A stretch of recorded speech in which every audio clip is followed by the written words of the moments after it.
Welcome to Woggle Guides. In this guide we're going to take a look at how to set up and use Gmail inbox categories in Gmail on your Apple iPhone. Let's get straight into it. Remember, you can click on the sections below to jump straight to your particular area of interest.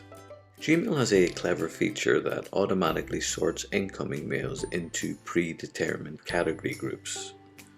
Gmail splits the mails coming into your inbox into 5 separate categories. To turn on these categories, we again go to the settings and click into the Google ID, and we scroll down to the bottom of the settings page to the categories option. The primary category contains emails from people you may know.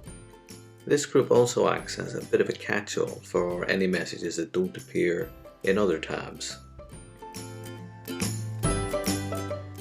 Next up we have social, which brings messages from social websites to the fore. Moving to the promotions category, this contains any deals or any promotional emails you may have received.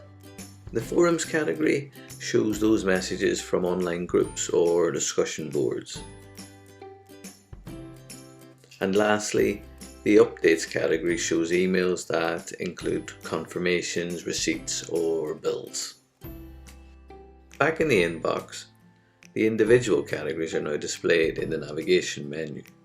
I do hope you found this Woggle guide useful. If you have, please subscribe so that others can find it too. And if you have any questions on setting up the Gmail app on your iPhone, please share in the comment section below. Look after yourself until next time.